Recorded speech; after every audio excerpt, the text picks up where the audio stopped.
Tewari. I've tracked him as a politician, as a parliamentarian for nearly 2 decades, as long as I've been a journalist covering policy, international relations, and also economy and politics. It's always a pleasure listening to him and reading his pieces. So congratulations on the book, sir. Thank you. And so over the next 30 minutes, we'll be talking about some aspects of the book which will, I'm sure, generate enough curiosity for all of you to go out and purchase the book. So, Mr. Tewari, congratulations. 4 books already, all critically acclaimed. And now here comes a book right at a time when you have a country raid a sitting president and abduct him and take him back. I mean, it's unprecedented, unheard of, and we are talking about it at that time. So you open, sir, in your book by arguing that a world adrift is forcing India into clear and consequential strategic choices, and that strategic clarity is not just desirable but necessary. These are your words. So when you look at Raisina Hill today, do you see a strategy, or is it a series of tactical firefights? Well, I see an endeavor for strategic autonomy. So therefore, for any government, or for that matter, any foreign minister, this is not the most enviable position to be in. When I was writing this book and updating it, we finished somewhere around the 12th of December when the book finally went into publication. And between the 12th of December and the 12th of January 2026, the world has moved so quickly that some of the hypotheses, especially queer the United States, which may have been relevant 1 month back, are unfortunately not relevant any longer. So I think the struggle here is that how do we maintain our strategic autonomy? I don't think we are at a point in time where even if we do desire, and even if there is a will, there is room and space to make those strategic choices. I think it would be premature. And so therefore, for anyone who is at the helm of things, what they really need to be doing, and I think that's what any government would do and governments around the world are doing, is to ensure that whatever space that they have, that remains preserved and protected. So I'm going to move ahead and talk about a paragraph from your book where you write that India therefore lives along with substantial parts of the rest of the world in absolutely unprecedented times. You were talking about that 1 month where things changed far more quickly. We are not witnessing a managed transition from one global order to another. We are living through an interregnum, a turbulent pause with no promise of resolution. What was that moment when you felt that the post-1945 order had truly ended and that we have entered into a new one? Let me answer that question by, prefacing it with what really are the 5 broad themes that run through this book. First of all, if at all there was a post-World War II order, and I deliberately use those words consciously, that has completely collapsed. You are living in an orderless world. So therefore, obviously, the transition is going to be extremely messy. The second broad theme, and you would find that running across the book, across various chapters, is the relentless rise of China. Now, going back to 1978, the rise of China has been relentless. And unfortunately, it has turned potentious also. The third theme which runs through the book is that India, if it has to preserve its strategic autonomy, must remain internally cohesive. Pluralism is no longer a luxury which can be taken for granted. India's cohesion is its biggest antidote to the external challenges that will continue to buffet us. Number 4, there's been a revolution in military affairs. There's been a transformation that has been unprecedented. And what happened between the 7th and the 10th of May 2025, the kinetic actions between India and Pakistan, demonstrate as to how that paradigm has completely changed. So no longer can you fight the battles of the present with a mindset of the past and weapons of the past. You've moved from an informationized to an intelligencized battlefield. And you need to be really cognizant of that. And 5th, there is a flux. There is a vacuum which has opened up. Now, who is going to fill that vacuum, or if at all that vacuum is going to be filled, is a question which I don't think anyone has an answer to. But to circle back to where you started from, so I spent about 3 years in Washington, D.C. as a distinguished senior fellow with the Atlantic Council. That, my term overlapped with the first Trump presidency. And when you would speak to folks in Washington, D.C., policy folks, people in the administration then, the singular feeling that you would come away with is that the United States is exhausted. After 2 wars in Iraq and Afghanistan, there was a yearning to withdraw. And so therefore it was very clear to me as far back as 2016 or 17 that if the US withdraws from its role as the single outside balancer of power in the world since 1945, there would be a collapse of that order. What I did not anticipate and foresee is that the US itself would undercut that order. And so therefore, from a situation where a withdrawal could have been managed, because President Trump during his first term had started talking about NATO doing the heavy lifting, 2% of GDP contribution by NATO countries. So the signs were all there. Yes, for him also to unravel what had been built by his predecessors between 45 and 2016, I don't think was really easy. And but when he came back the second time, I think a conscious choice had been made that they will not only withdraw, but behave in a unilateral manner, as Yashwantji was saying, withdrawal from 66 multilateral institutions, what happened in Venezuela. And this is just the beginning. The real challenge is going to be Greenland. How the Europeans react on Greenland is really going to determine whether even NATO survives.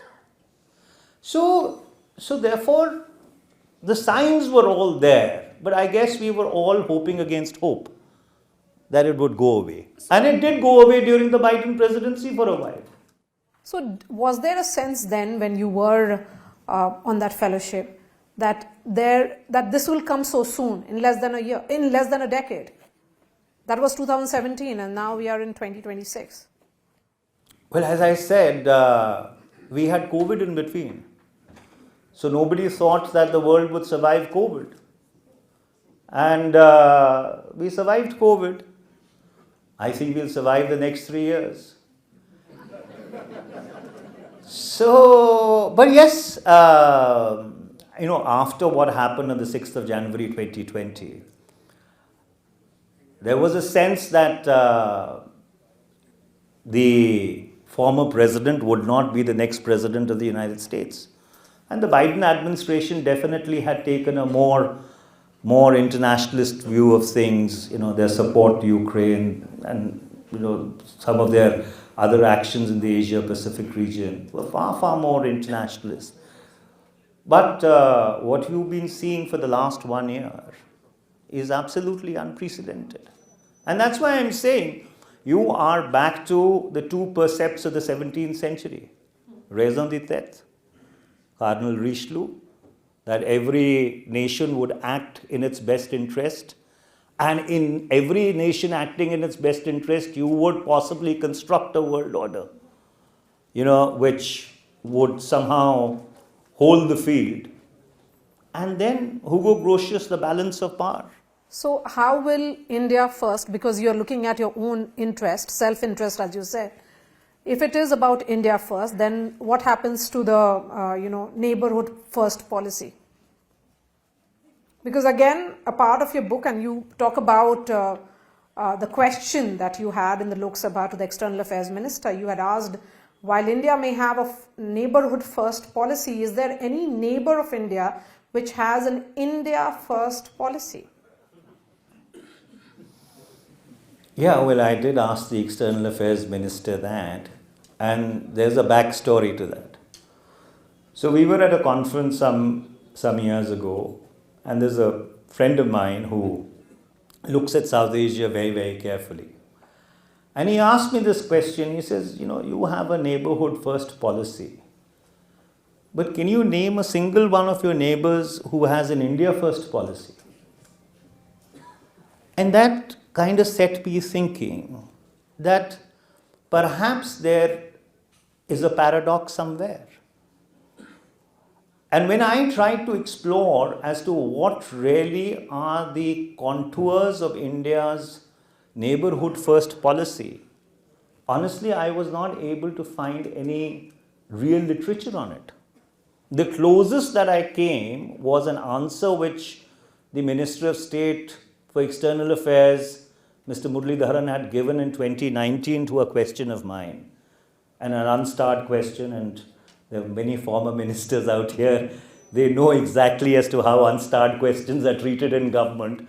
But, he said that, we would walk the extra mile, there would be no reciprocity, we would invest in infrastructure. That was 2019. But between 2019 and 2024, things changed very rapidly in India's neighborhood also. And so I think, given the fact that we consider it our eminent domain, we really need to sit down, go back to the drawing board, and see as to what really can we do to get at least some, if not all, our neighbors. And I caveat that because we have a Western neighbor who is absolutely recalcitrant, whatever you may do, nothing is going to work there. But the rest of the neighborhood, you need to really walk the extra mile. Okay, so let's move from one neighboring country to another. On Bangladesh, you write about Sheikh Hasina's flight from Dhaka and the violence that followed, and you also note that, of course, this is with concern, Muhammad Yunus's remark that the Northeast could become an extension of the Chinese economy. How close are we in your assessment to real strategic vulnerability when it is about this entire Siliguri corridor? Well, if your question is that have we lost Bangladesh, my answer is no. For the simple reason that we invested blood and treasure in creating the country called Bangladesh. I mean, late Prime Minister Mrs. Indira Gandhi, 25 years after partition, redrew the political map of South Asia and created a new country. So therefore, I don't think that reality is really lost on the people of Bangladesh. Unfortunately, you have a government or a transitional government in Bangladesh which seems to be, for inexplicable reasons, if I can use the word, belligerent towards India.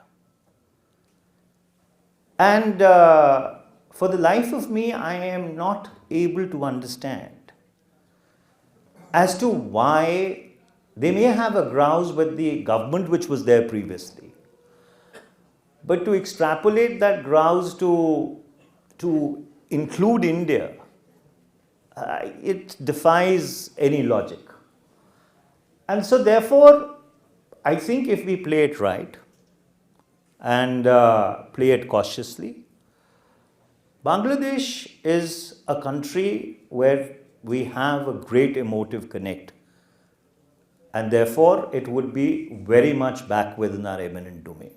So I do not see the current turbulence as something of permanence which will not allow us to get into a situation of normalcy. It may not be what we had with Sheikh Hasina, but yes, it would be a far more equitable situation than what we have currently. Okay, but you also say that there is no greater danger today than the fires being lit across India's neighborhood, each spark threatening to ignite a blaze at India's own doorstep. So if you rank in terms of how concerned should we be, Bangladesh, Nepal, Sri Lanka, Maldives, which is one country do you and of course Pakistan, which is one country you think that really has, and China has us worried? Look, Sri Lanka 2022, yes. Bangladesh 2024, Nepal 2025. You saw regime changes take place as a consequence of the weaponization of social media, which tapped into grievances which may have been real. They could have been manufactured narratives. And that's something which should worry all of us, because there is a capacity gap between the aspirations of the people and what governments are able to deliver. And when I talk about governments, I'm not talking about the current government, but I'm talking about government in a continuum. And that mismatch will always remain because of the simple reason that contrary to what people may believe, the footprint of the government actually on the ground is fairly a light footprint. It is not really a very heavy footprint. And so therefore you've seen 3 regime changes in South Asia over the past 3 years or 4 years now. And that's something which we need to be very cognizant about. Nobody's really gone very deeply into the fact whether these were real organic movements which had sprung up from the ground, or they were narratives which were driven because of extraneous reasons. Right? Grievances may have been real, but the weaponization of those grievances is something which I don't think anybody has seriously applied their minds to. So therefore, that's a worry. See, insofar as Pakistan and China are concerned, we've had issues with them now going back, many, many decades. So therefore, we are able to manage what I say a cold peace in our neighborhood. But this challenge. So this is essentially the Gen Z protesters, as they were called, and the protests being called Gen Z protests. Well, you saw Arab Spring also. And you read Hillary Clinton's book called Hard Choices. And Hillary Clinton has a chapter in that book where she says as to how these activists, even the ones, in Ukraine later, how they were trained in these social media mobilization camps. And that is not to suggest that the United States is involved in any manner in what happened in our neighborhood. But all I'm trying to say is that somebody needs to very deeply look at what happened in these three countries and really discern as to how much was it organic and how much was it really driven by extraneous interests. Since you've spoken about technology, in particular, and the changing face of war, in the warfare chapter, you describe drones and cyber as rewiring the battlefield, but insist that the future of warfare will continue to be human, and that technology and economics are drivers of trends but not determinants. How should India then avoid this trap? So here's a question which I've been asking for the last 7-8 years and to which I have no answer. At what point in time does a cyber attack become an act of war which qualifies for a response in the conventional space? What is that inflection point? Is it when your grids go down? Is it when things become even far more serious than that? And this is not a challenge that we are confronting alone. So therefore, technology has completely and absolutely transformed the battlefield. In fact, the greatest battle in the future is going to be in the cognitive domain. It's going to be a battle for the mind space. And the manner in which artificial intelligence especially is being developed, evolved, even weaponized to a great extent, would the human interface become really irrelevant? There's a company called Rhombus Power. I don't know whether you've heard of it. So Rhombus Power is a Silicon Valley startup. It's run by an Indian. It's an Indian entrepreneur who created it.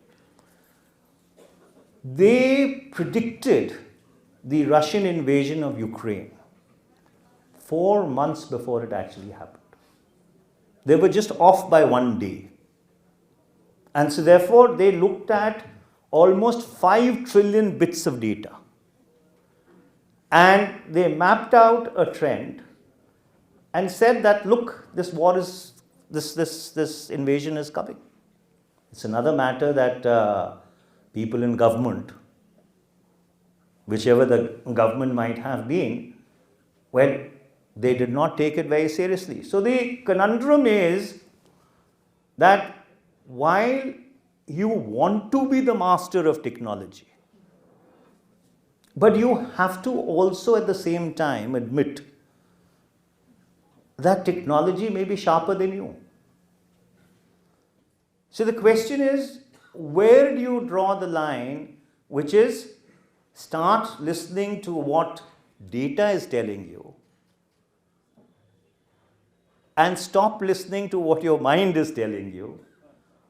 Or if you try and fit the data into your interpretive space, you might end up miscalculating completely. So in the coming decades, this balance between, the application of the human mind and the immense kind of power which technology brings to the table is really going to be the most interesting challenge. But this is also a human problem of strategy. Or do you think it's not even human? Well, ultimately everything is a human problem, because you see, you cannot be putting every decision in an autonomous mode, right? So therefore you are not going to allow machines to make what they say kill decisions for you. I mean, there is a certain moral compass which humanity still has. So you would not want to outsource all those decisions to a machine. But the nimbleness of the skill will lie. At what point in time do you start or stop listening to that machine? So it's the time of monsters, as you call it. Well, in the sense, one world order has collapsed, The other is yet to be born, as Antonio Gramsci said. We live in an age of monsters. Yes, so the old world is dying and the new world struggles to be born. Now is the time of monsters, and that you add that India must stand as a steadfast lighthouse, steered by a beacon of national interest, and that's where the challenge is coming because of the new global world order. Look, India, has a extremely robust democratic tradition. At a point in time when you have nations which have keeled over, India, with all its problems, all its contradictions, the kind of politics that we've been seeing over the past one decade, still continues to be that beacon. But if we push it too far, and what worries me is, pushing the entire spectre of religious polarization to an extent where it weakens our social fabric so immeasurably that we are not able to retrieve it. And we think because it gives us electoral dividends, we can continue pushing the envelope. But there is a limit to that. And so therefore, if India wants to believe, or India believes that it has a certain exceptionalism in the world of today, it wants to preserve and protect its strategic autonomy, it wants to really engage with the world on its own terms, the strength is going to come from internal cohesion. The strength is not going to come from anywhere outside. And that's where we need to focus upon. You see, in another 21 years, we would be 100. In another 23 years, China would be 100. Whether you like it or not, and this is not I saying it, even the External Affairs Minister has said it, you have a 5:1 differential, a power differential between India and China across the board. For you, really, these years, for India, which is what I worry about, this is the space for consolidation. And if we fritter it away in this very intrinsic he said, she said, which is the staple of our public life today, then I'm afraid the ship would have sailed. Then what happens to diplomacy being more about continuity? Well, see, there are strategic continuums. So, Prime Minister Nehru conceptualized non-alignment. There were two world wars. Right? There was devastation, destruction, imperialism was in retreat, colonialism was in retreat. The nations of Asia and Africa were looking for a third way. Prime Minister Nehru gave them a third way. And that held the field from 1947 till 1962, when the Chinese War happened. And when the Chinese War happened, we asked the Americans for help. And within the next 9 years, we had signed a treaty of peace and friendship with the Soviet Union. We had gone the entire 9 yards because that is what our national interest dictated.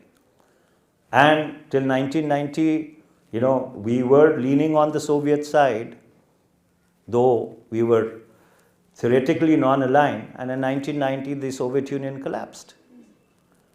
And then we started looking west, and now we have difficulties with the West. So therefore, when I see the narrative from the government, the so-called multi-alignment, multi-alignment is nothing but Nehru's alignment, without giving Nehru ownership of it. Similarly, when you talk about Atmanirbharta, what is Atmanirbharta? It is the self-reliance of late Prime Minister Mrs. Gandhi. Before, when she started the Green Revolution and didn't want to be humiliated in the capitals of the world. And what is Atmanirbharta? So there are strategic continuums in India's strategic thought. Because ultimately, howsoever any government might experiment, this is the median which you come back to. And so therefore, rather than experimenting, if you go down that path, give it the kind of torque it requires, it will give you the strategic autonomy that you're looking for. My last question, and this is for on the behalf of several aspiring authors in this audience. What makes a practicing lawyer, a sitting member of parliament, to publish books? And what drives him? I mean, you've published 4 books already and this is the 5th. If I was able to answer that question, I would have definitely answered it. But the one thing I tell myself every time I write a book and release it, that this one is the last. I am not going to do the next one. So yeah, I mean, see, the one thing which putting pen to paper does is that it brings a lot of integrity to your thought process. So I guess it's more about, your thinking things through, which really drives you to write. So yeah, so that's ended up producing 4 or 5 books. But as I said, this is the last one. Well, if I can draw the line, I would want to. All right. Thank you so much for this conversation, and thank you to the audience as well.